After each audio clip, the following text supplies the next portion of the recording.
Oui, on s'est levé à 4 h du matin, il vient du Saguenay. Fait que je suis parti à 4 h 20, puis le temps d'aller chercher un café, puis on est monté.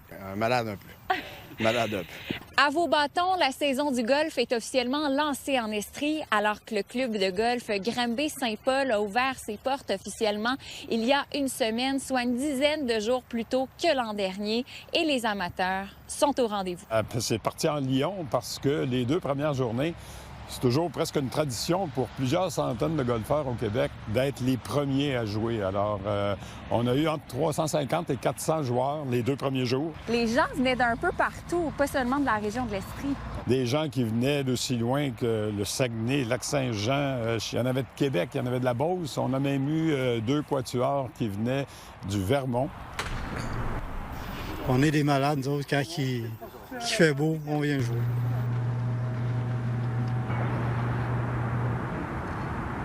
Ça s'en vient tranquillement. Les parcours de golf au Québec commencent à ouvrir. Les centres de pratique extérieure ouvrent aussi. Quand on va s'en aller plus vers le bas du fleuve, plus le Saguenay, plus la région de Québec, il y a encore un petit peu de neige à droite et à gauche. Donc, à ce moment-là, il faudrait peut-être penser dans une semaine et demie, peut-être 2 semaines. On s'attend encore une fois à une bonne saison parce que si on regarde ne serait-ce que nos abonnements qui sont en hausse d'à peu près 8-9 cette année. J'ai commencé à jouer dans les années 60. Puis on n'est pas capable d'arrêter, hein? C'est une drogue. L'hiver est trop long.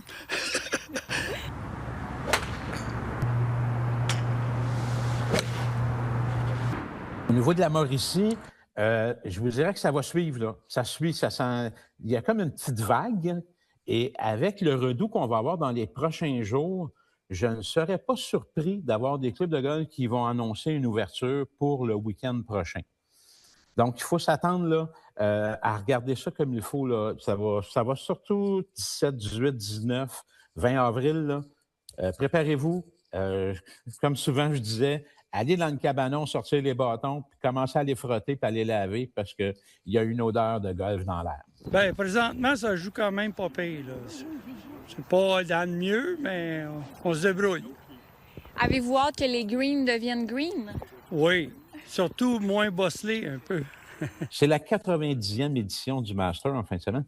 Et c'est toujours ce week-end-là que ça donne comme le coup d'envoi au Québec pour le golf, surtout pour l'excitation du golf. Donc, tout le monde est excité, tout le monde veut jouer au golf, tout le monde veut aller sortir à l'extérieur.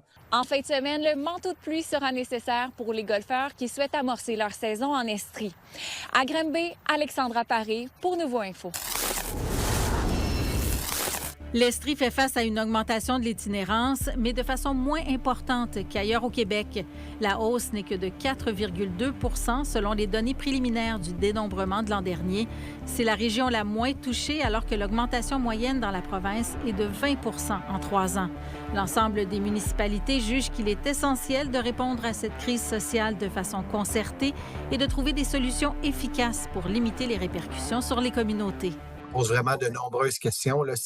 Il y a des régions du Québec, ça augmente de plus de 50 %, donc c'est pas rien. Et moi, ce que j'entends sur le terrain présentement, c'est qu'il y a des organisations qui reçoivent du financement année après année après année, mais ils n'ont pas de prévisibilité pour du long terme. J'invite le gouvernement du Québec rapidement à faire preuve de beaucoup plus de prévisibilité pour nos organisations puis notre milieu. Il faut reconnaître rapidement que c'est un enjeu national.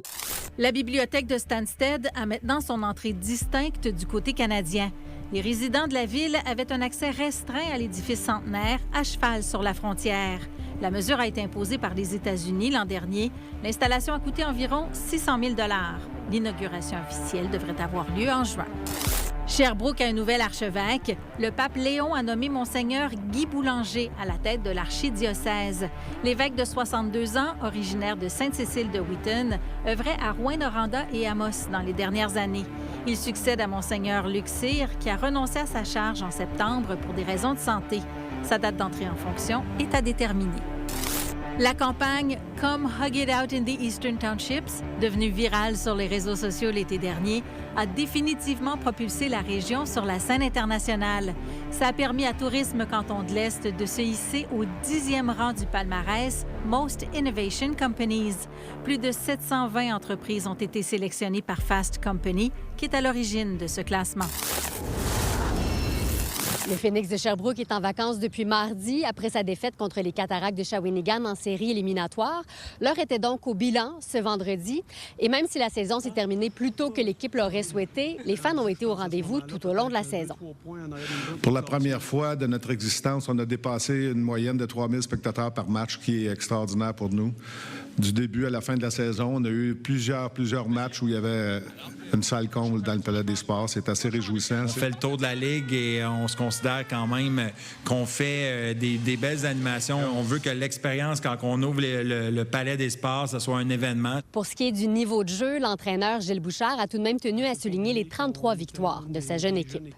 Au niveau statistique, comme vous savez, là, on a joué un petit peu plus au-dessus de 500 cette année, 555. C'est encore un petit peu comme les 2 dernières années, là, avec 70, 71 points, 33 victoires. Donc, c'est un petit peu une saison qui ressemble aux 2 dernières. Maintenant, aussi, je pense qu'il ne faut pas passer inaperçu les performances de notre gardien, Cayenne Labbé. 27 victoires, 3 blanchissages. Des hauts et des bas, mais certainement un bilan très positif pour nous. On est très heureux du résultat. Le futur est prometteur. Pour remercier le public de sa fidélité tout au long de la saison, le Phoenix tient ce vendredi soir une activité où le public pourra patiner avec les joueurs. À Sherbrooke, Fanny Lachance-Paquette pour Nouveau Info. Du 16 au 23 avril, les cinéphiles de la région pourront profiter d'une trentaine d'activités dans le cadre du Festival Cinéma du Monde de Sherbrooke. Attends, mais genre, on va dormir là-dedans, là? Maintenant, dors, s'il te plaît, ma fille. Ah, je suis pas ta fille, frère. Bon, vas-y.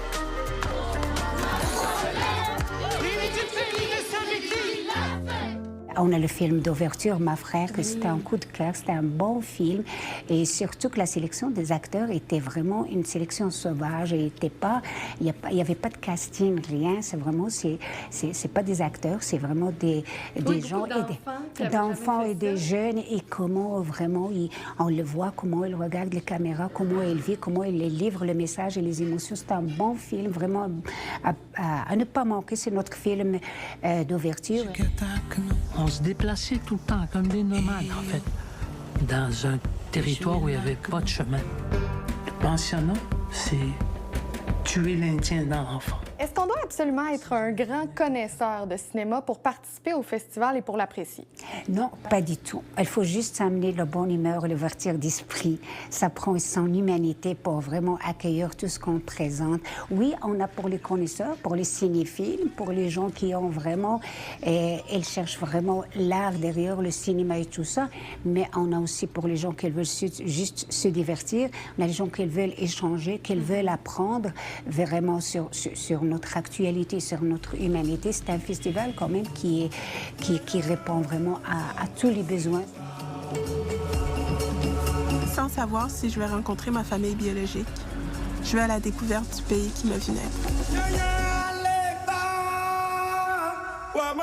Nous, oui, c'est un festival qui met l'accent et la lumière sur le cinéma international, mais quand même, on est ancré dans notre région avec le volet FCMS Pro.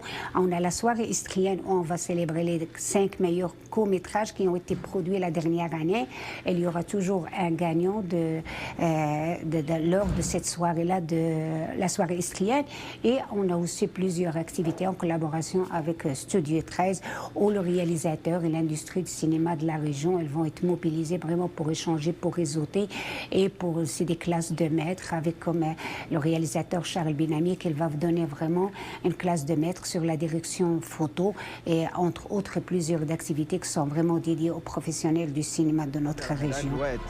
Je vous ai fait une grosse faveur en me prenant dans l'immeuble. Si l'agence voit ça, c'est moi qui passe au cash. On a toujours fini par payer. Moi, je roule balai. La programmation complète du festival et les billets se trouvent au fcms.ca. À Sherbrooke, Stéphanie Belzile pour Nouveau Info. Vous êtes nos yeux et nos oreilles sur le terrain. N'hésitez pas à nous écrire si quelque chose vous fait réagir ou si vous voulez nous raconter votre histoire à estrie@nouveau.info.